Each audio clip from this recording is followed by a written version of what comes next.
ATM கொள்ளையினை காவல்துறையினர் encounter செய்துள்ளதை நாம் அண்மை செய்தியாக பார்த்துக் கொண்டிருக்கின்றோம். நாமக்கல் மாவட்டம் குமாரபாளையம் அருகே சினிமா பாணியில் கேரள ஏடிஎம் கொள்ளையர்களை விரட்டி பிடித்துள்ளனர் தமிழ்நாடு காவல்துறையினர்.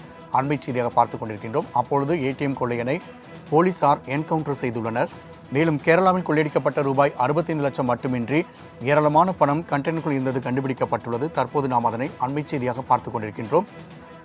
மேலும் கூடுதல் விவர செய்தியாளர் ராகவேந்தர் வழங்க கேட்கலாம். ராகவேந்தர், தற்பொழுது நாமக்கல் மாவட்டத்தில் ஏடிஎம் கொள்ளையினை போலீசார் சுட்டுள்ளனர், என்கவுண்டர் செய்யப்பட்டுள்ளார். மேலும் பல லட்சம் பணம் கைப்பற்றப்பட்டுள்ளது. இது குறித்தான கூடுதல் விவரங்களை பதிவு செய்யலாம். வணக்கம்.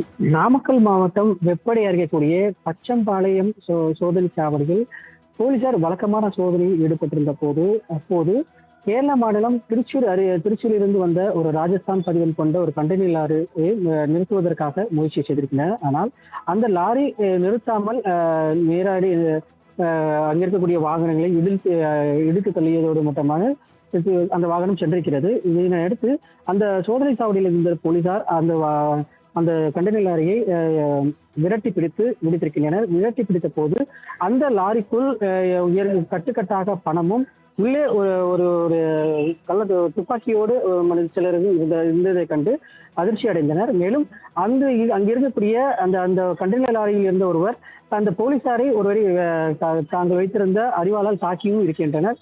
அதில் அவர் படுகாயமடைந்திருக்கிறார். இதனை அடுத்து அந்த லாரியில் இருந்த அந்த போலீசார் உடனடியாக அங்கிருந்த ஒருவரை சுட்டி பிடித்திருக்கின்றனர். மேலும் இது தொடர்பாக அந்த கண்டெய்னர் லாரியில் இருந்த மேலும் சிலரை பிடித்து தற்போது விசாரணையானது நடத்தப்பட்டு வருவதாக போலீசார் தரப்பில் தெரிவிக்கப்பட்டிருக்கு. எஸ்பி ராஜேஷ் கண்ணா தற்போது அந்த நபர்களிடம் விசாரணையானது நடத்தப்பட்டு வருவதாக தெரிவித்திருக்கிறார். சம்பவ இடத்தில் எப்படி இந்த என்கவுண்டர் ஆனது நடைபெற்றது என்பது குறித்தும் விசாரணையானது நடைபெற்று வருகிறது. இதனிடையே இந்த கொள்ளையில் சம்பவத்தில் அதாவது பணம் கட்டுக்கட்டாக இருந்ததை அடுத்து விசாரணை செய்த போது இந்த பணம் கேரளாவில் கிட்டத்தட்ட ஒரு 3க்கும் மேற்பட்ட ஏடிஎம்களில் கொள்ளையடித்து இந்த நபர்கள் இங்கே தப்பியதை அடுத்து இது வந்திருக்கின்றனர். அந்த தப்பியதை அடுத்து மட்டுமல்லாமல் அங்கிருந்து சில வாகனங்கள், அதாவது கேரளாவில் சில வாகனங்கள் இடித்து தள்ளியிருப்பதாகவும் ஒரு குற்றச்சாட்டானது எழுப்பப்பட்டிருக்குது. அது மட்டும் இல்லாமல் அந்த வழியில் பல்வேறு வாகனங்களை அவர்கள் மோதி கண்டெய்னர் லாரியும் மோதி விபத்தையும் ஏற்படுத்தியிருக்கிறது. இதில் பலரும் படுகாயமடைந்திருக்கிறார்.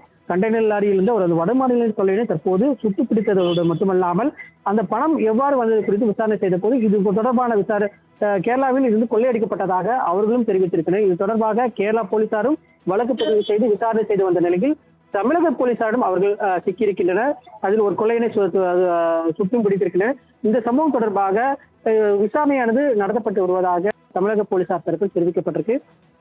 அது மட்டுமல்லாமல் இதே போன்ற கொள்ளை சம்பவமானது பல்வேறு இடங்களில் நடத்தப்படுகிறது. தமிழகம் மட்டுமல்லாமல் பல்வேறு வட மாநிலங்களிலும் இது போன்ற கொள்ளை சம்பவங்கள், குறிப்பாக ஏடிஎம்களில் வெல்டிங் கேஸ் வைத்து இது போன்ற கொள்ளை சம்பவத்தில் ஈடுபட்டிருக்காங்க. கடந்த சில மாதங்களுக்கு முன்பு கூட திருவண்ணாமலை தமிழகத்தில் இருக்கக்கூடிய திருவண்ணாமலையும் இதே போன்ற கொள்ளை சம்பவமானது நடைபெற்றிருக்கிறது. தற்போது அவர்களை பிடித்து இந்த கொள்ளை சம்பவத்தில் ஈடுபட்ட நபர்களும் விசாரணை செய்து அதாவது எங்கெல்லாம் இவர்கள் கொள்ளையடித்திருக்கார் என்பது குறித்து விசாரணையானது நடத்தப்பட்டு வருவதாக போலீசார் தரப்பில் தெரிவிக்கப்பட்டிருக்கிறார். ராகவேந்தர், தற்போது இந்த ராஜஸ்தான் கும்பலானது திருப்பூர் வழியாக எந்த பகுதிக்கு செல்ல இருந்ததாக தகவல் வெளியாகி உள்ளதா? அதாவது திருப்பூரில் இருந்து, அதாவது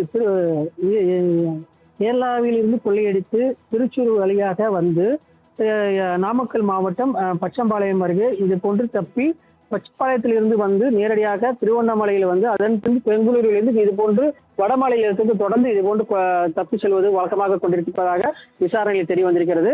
இந்த விசாரணையின்படி தற்போது இவர்கள் யார் என்பது குறித்து விசாரணையில் முழுமையான விசாரணை செய்த பின்பு இந்த கொலை சம்பவத்தில் ஈடுபட்டவர்கள் யார், இதில் பின்புலமாக இருப்பவர்கள் யார் என்பது முழுமையான விவரம் தெரிய வரும். ராகவேந்தர், தகவலுக்கு நன்றி.